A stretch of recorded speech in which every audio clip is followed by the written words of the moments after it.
You know, somewhere in all this technology and methodology, practice and strategy, it's easy to forget that we're in a free market economy, a free market enterprise, and that much of what we are doing revolves around money, making more of it while saving more of it, while allocating but not wasting it. It's money. And like it or not, money does make the world go around, or at least it drives the engine of humanity. And many IT professionals forget this fact. Why? Well, let me ask you this question. How many CPAs or financial experts do you really know who can configure and manage a frame relay implementation with OSPF and BGP? You get my point? It's not a very common mix of skills. Well, let's check out this mix of skills in this CBT nugget on IT services financial management. In this nugget of the itil series on IT services financial management, we're going to look at 5 key knowledge areas. First of all, we'll look at the basic concepts and terminology of IT services financial management, or ITSFM. Then we'll look at different types or categories of costs. We'll look at the goals of ITSFM, as well as the processes and activities that go into this financial service. And then finally, we'll explore some potential pitfalls of IT services financial management. Sound good? All right, let's dive into it. You know, one of the primary goals of this service is to promote a concept in the organization among the IT staff that's typically not very well promoted, and that is cost awareness. At all times, at all points in all the processes, being aware that this hardware and this software and these resources like personnel and time, they cost money, and to be prudent about the acquisition, the allocation, and the usage of these different resources.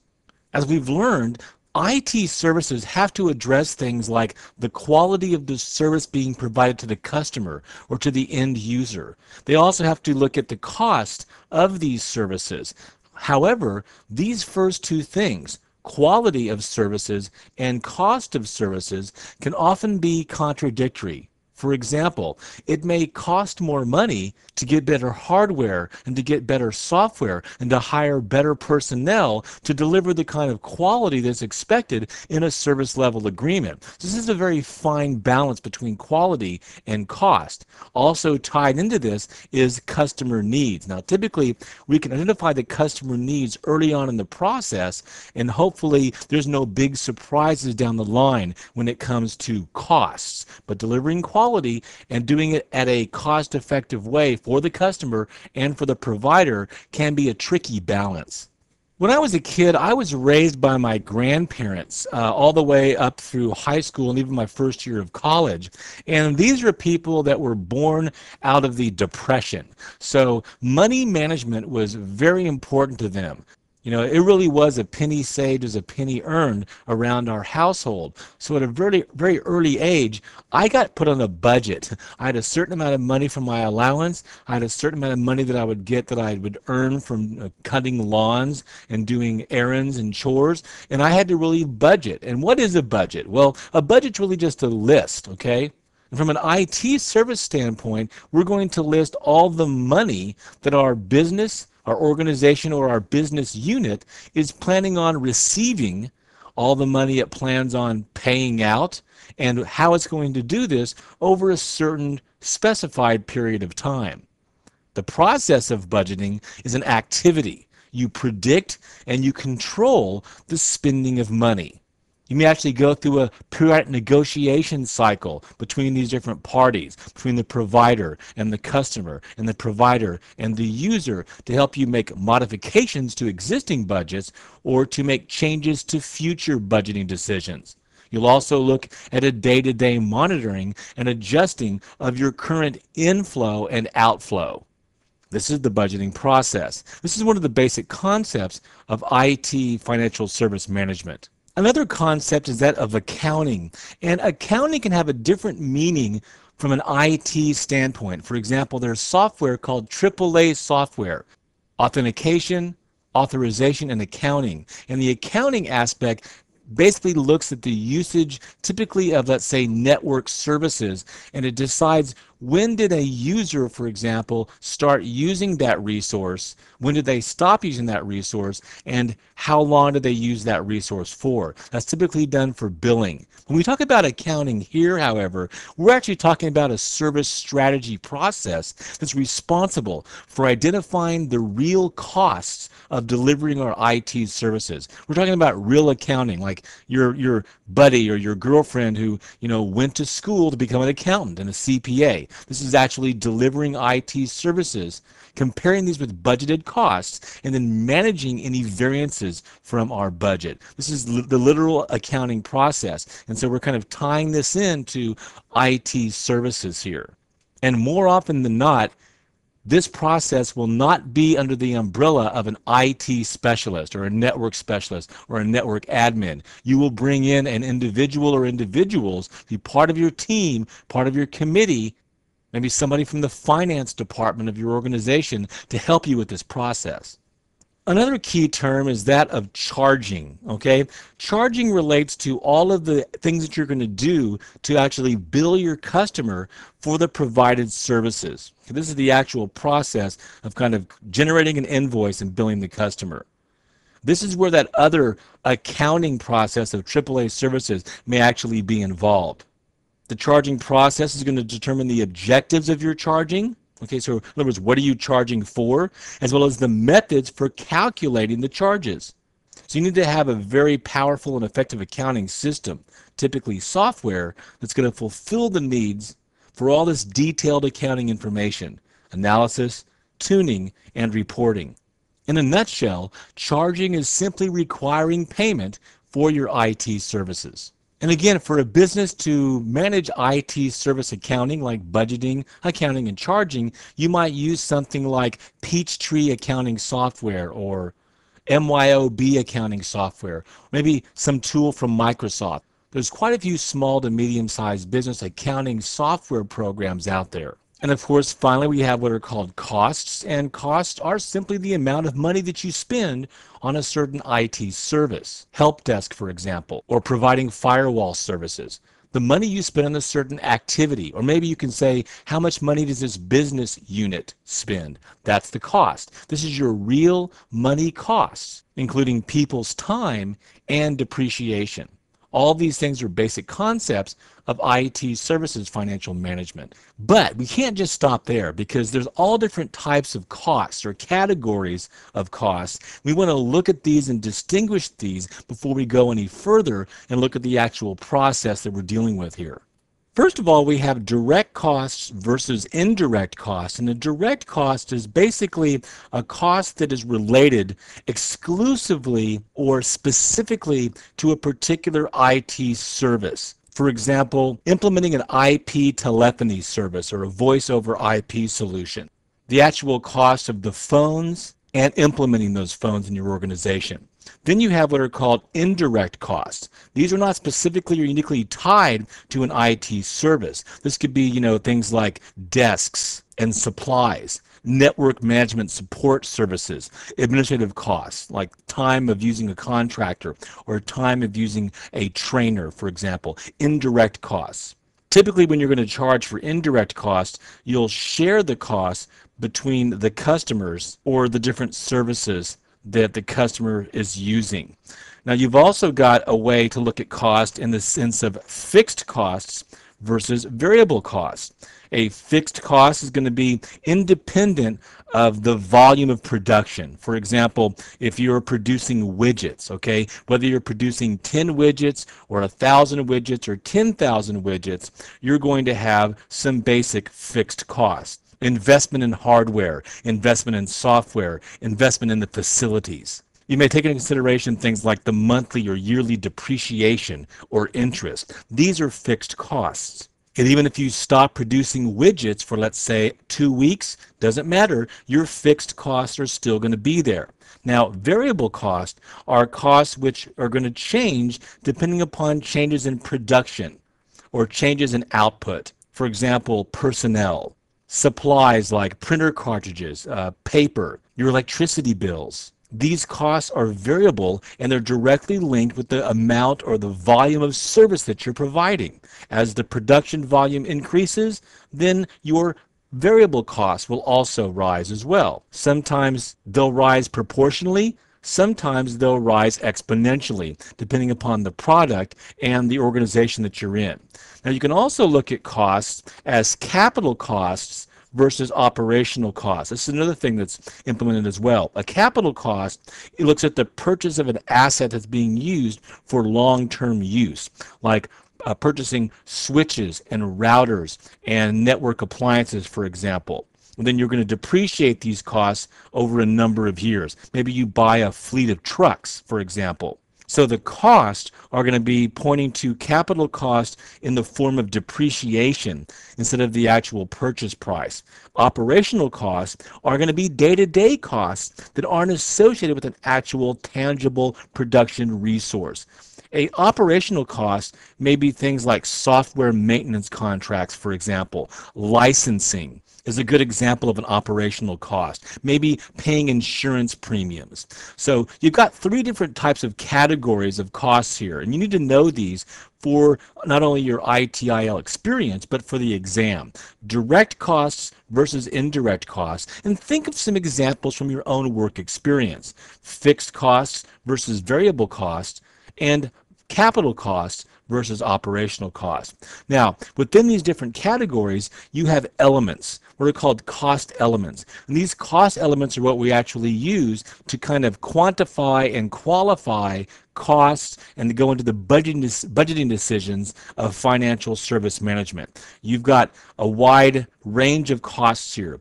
Now, as I go through these different cost elements, I'd like to see you maybe grab a notepad and write down some of the different examples. And you can think of your own of these different cost elements. But the first one is the ECU. This is the equipment cost unit. This would be like a router or a server, disk storage units, printers. Okay, the communication and network hardware, an equipment cost unit. This is all your IT hardware.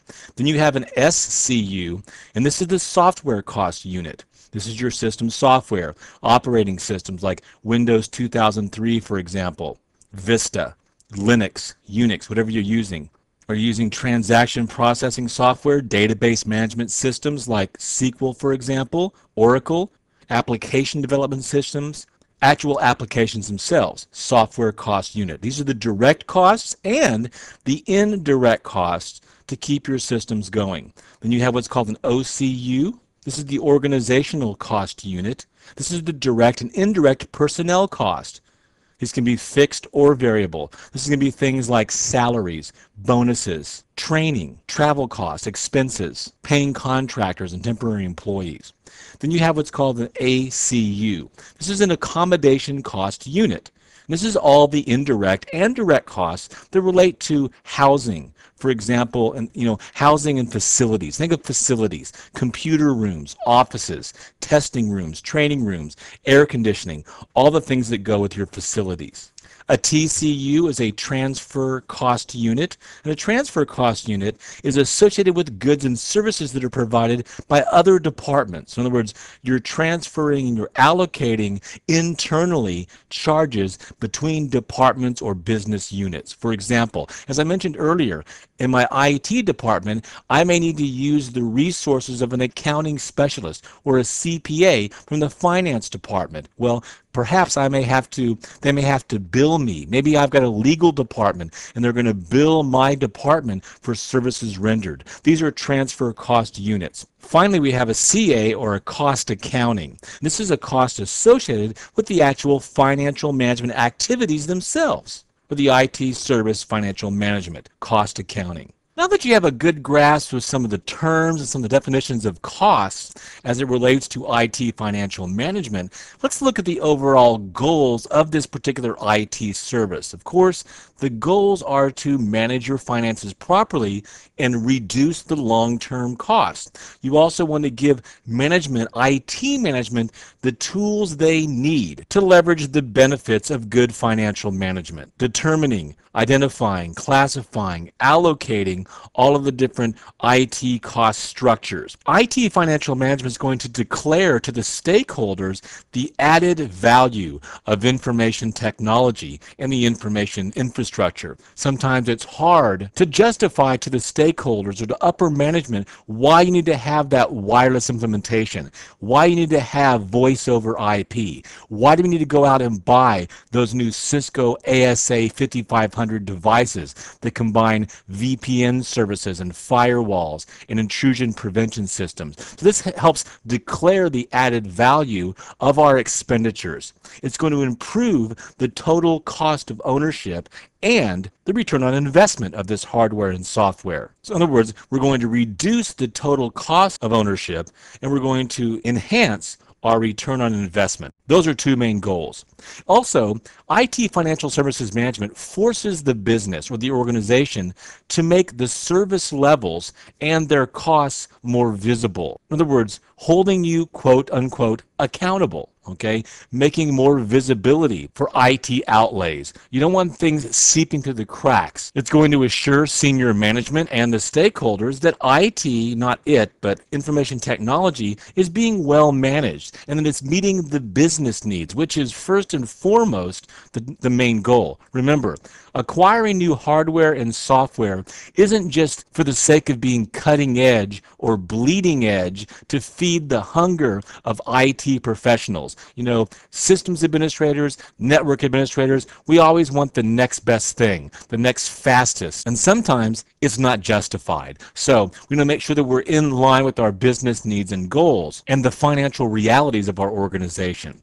And IT financial management is going to assist the change management process. Why? Because change management is deeply involved with making changes to software and to hardware and to services. So you can see there's this synergy between financial management and change management, because it's financial management that's going to provide the revenue or the monies, the actual monies and other resources to help supplement or create a foundation for our change management process and our change management team.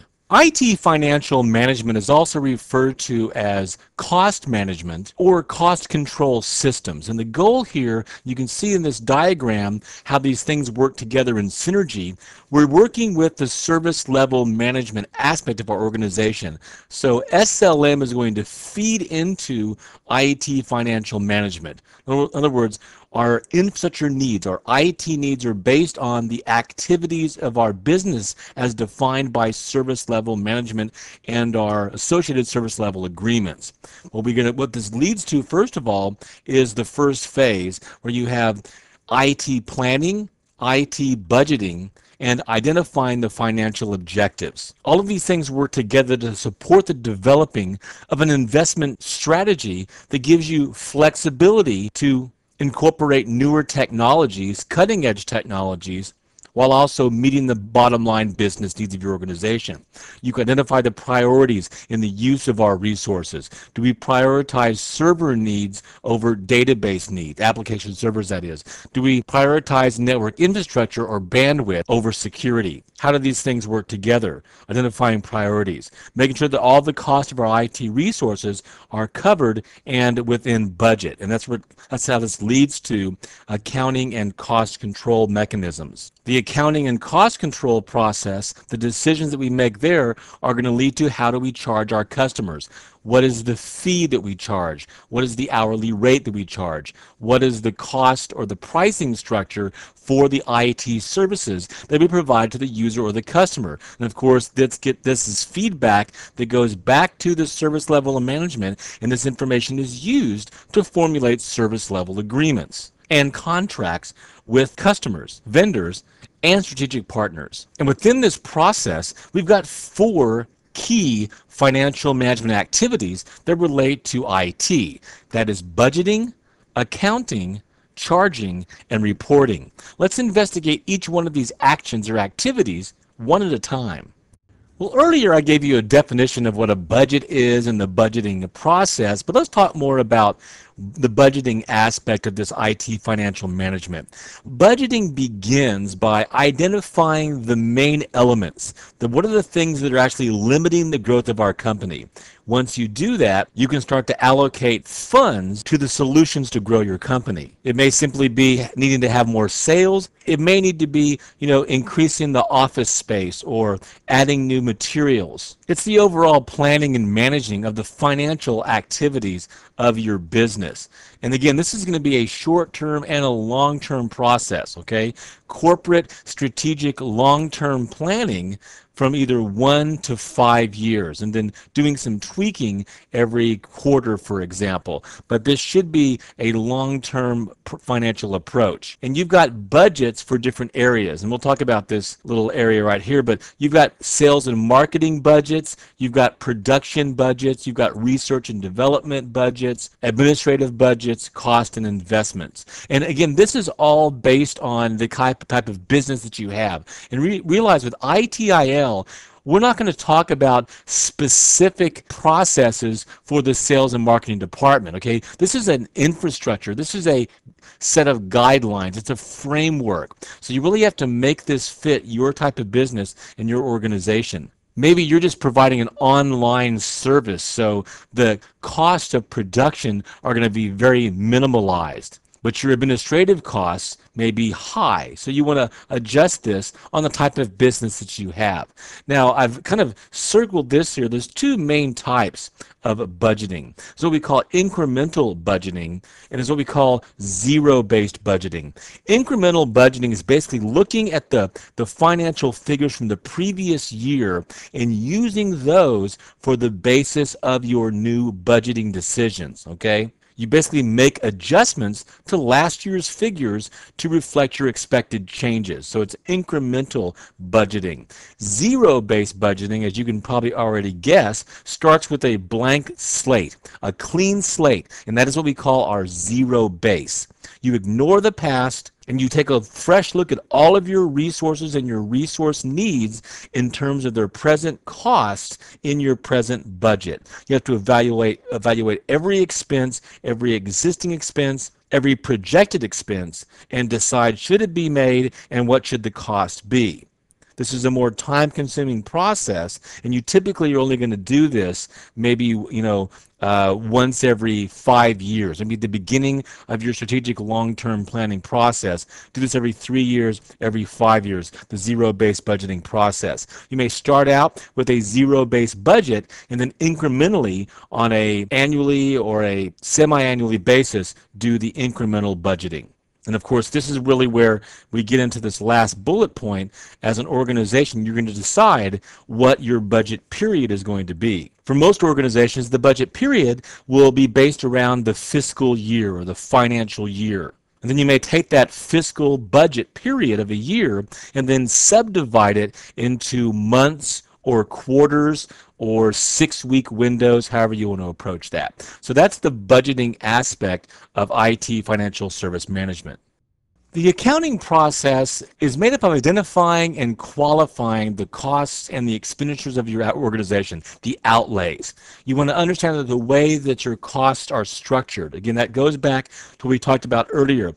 Are you structuring your costs and defining your costs based on fixed versus variable, capital versus operational, direct versus indirect, and how are you categorizing all of your cost units? It means defining those cost units, those cost elements, the equipment cost unit, the software cost unit, the organization cost unit, the OCU, the ACU, the accommodation cost unit or the facilities, the transfer cost unit, those things we looked at earlier. This is really handled in the accounting process.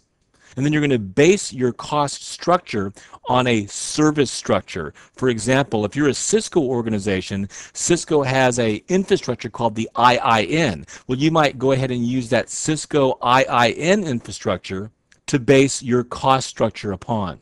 You're then going to subdivide these cost units, hardware, software, and so on, based on each one of these categories: personnel costs, hardware costs, software costs, and overhead. So for example, under this category of software, you have to subdivide the software costs into things like groupware, mail and directory services, your business applications, your collaborative applications like Microsoft Office, for example, file services, print services, workstation operating systems, those types of things, network operating systems like Cisco iOS. So you're going to break down these different cost units and subdivide them accordingly.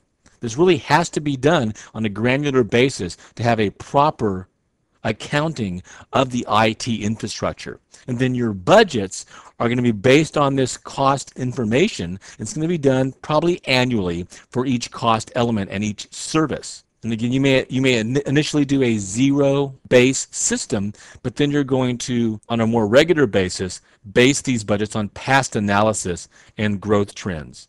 So, in other words, your budgets in a large company may actually be done subdivided down to, let's say, just the network operating system software level, or the collaborative operating system, let's say Microsoft Office, or maybe using Notes, okay? So you can budget at a subdivided level for a large organization to make it a more modular and more manageable approach. Now, I've already defined charging, but remember one thing about charging. Charging your customers, charging your users, external users and customers is one thing, but the process of charging for internal cost or interdepartmental, this is a pretty new development. And internal charging is really an effective tool to encourage the IT resource users to be much more careful and much more discerning about how they use resources, holding them accountable. And also keep in mind that charging for IT services is going to be a lot less effective if you aren't budgeting other areas of your organization. For example, how do departments use the mailroom? How do the departments use catering services? How do they use personnel administration? How do they use HR? How do they use phone services? You see what I'm saying? If you're just going to limit charging to this IT services area in the long run, it's really not going to benefit your organization because you could be bleeding in other areas. For example, the usage of supplies on a departmental basis. So charging is a very valuable tool if used across the board to allow for the careful usage of all of your corporate resources, but here we're focusing on information technology resources. And again, you're going to have a policy, a charge policy, and it should be compatible with your organization's overall financial policy. And the goal of charging is to recover all of the incurred cost of IT business units. In other words, stop the bleeding if it exists.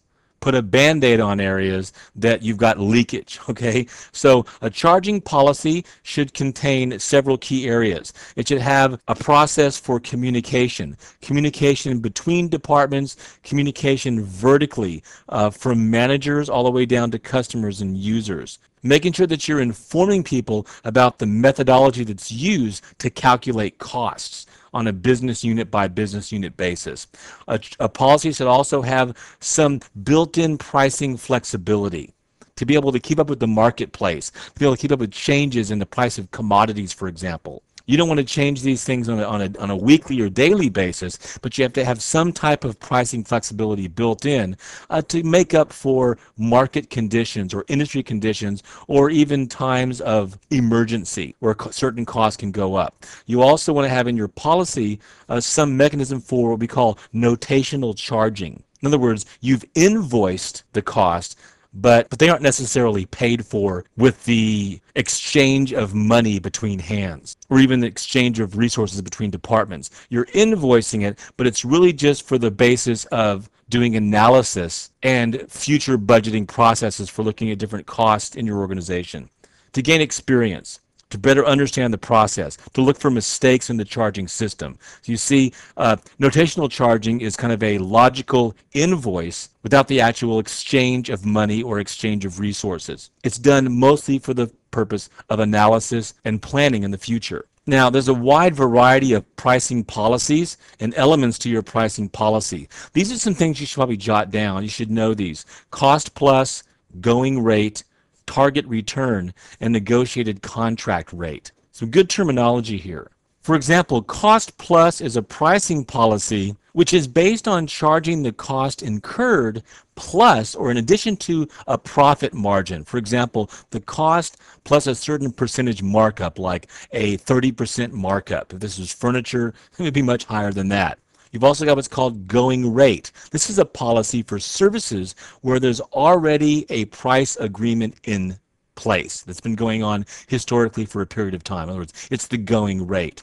A target return is a pricing policy whose service price was determined in advance, perhaps based on the market rate, for example. And then a negotiated contract rate is a price that's discussed with a customer or a vendor. If a customer needs a new service, then it gets negotiated on a case-by-case basis. Final element or activity of the IT service management process is reporting, and this includes the invoicing process, invoicing and all communication to the customer or the end user.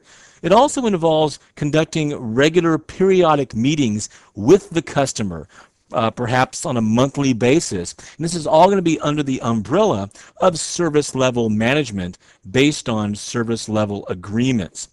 A service level management is going to be reported to, okay, so the reports go to SLM from the financial management process for IT expenditures on a customer by customer basis to communicate the differences in the actual charges based on the estimated charges. Were the actual charges a certain percentage above the estimated charges, or were they substantially below that? That's where you would look for errors, little red flags to go up with problems in the charging process.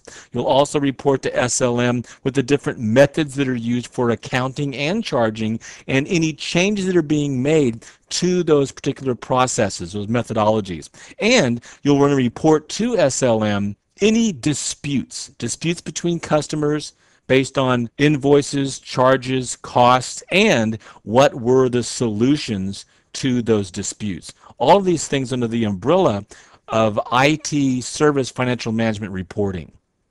As we finish up this nugget movie, let's talk about some of the possible pitfalls of IT service financial management. And the first one here being the concept that I alluded to earlier on in this nugget movie, and that is the fact that on a large scale, IT personnel are typically not very familiar with the process of monitoring, of calculating, and charging costs for IT services. It's one thing for them to understand the cost of hardware and software and licensing and to kind of be in that loop. But once it gets down to what do we actually charge a customer for this service for this period of time, and look at the allocation of resources and try to build in profit margin, that's typically an area where you don't see a lot of expertise. That's one of the reasons why the ITIL exists, to kind of give you an awakening as IT personnel that this is something that could really be in your responsibility. And how do you become a valuable member of the team without going out and getting, an accounting degree and becoming a CPA? This also, it requires substantial non-IT information, and it may be up to you as an ITIL professional to go out and get that experience and to gain that knowledge. It's hard to find people that have this kind of dual expertise. If they do, typically they're going to be in high demand. They may end up actually becoming a CIO, a Chief Information Officer of an organization, or some other higher level management. Also, this IT service financial management process is very difficult to accomplish if the corporate strategy of your organization and the objectives of information technology and information systems aren't formalized via a definitive written policy, and if the goals aren't in line and have a fundamental synergy. And because of all these factors I've mentioned, it's very common to find a lot of non-cooperation between, let's say, the IT department, research and development, the back-end developers and programmers, and the financial side of the organization, okay, the finance department and the accounting department. I've seen this in my experience for working for large corporations. And what ends up happening is once it gets time for that company to be sold off or merged or bought from another company, a lot of these problems start to come to the surface as people come in and start doing their auditing and doing their evaluations of the value of the company and the value of what resources are available. You start to see this breakdown in communication and non-cooperation come to the surface, and it causes huge issues. Sometimes an entire deal to purchase a company or to merge a company may go down in flames because of all these pitfalls that have kind of been bubbling under the surface. So this lack of commitment from the management in IT service financial management can trickle down all the way through the organization. I misspelled commitment here, but again, I don't have expertise in all areas. All right. So let's some of the possible pitfalls. And again, this is a huge area and one that to develop expertise in the IT service financial management area takes a wide range of deep and involved skill sets, including accounting, understanding cost structures, understanding business, as well as information technology. In this CBT nugget on IT services financial management, we covered 5 key areas. First of all, we looked at some basic concepts and key terminology. We looked at several different categories or types of costs. Then, the goals of ITSFM, processes and activities related to ITSFM, and I just gave you some possible pitfalls. I hope this CBT nugget has been informative for you. I want to thank you for viewing. We'll see you in the next movie.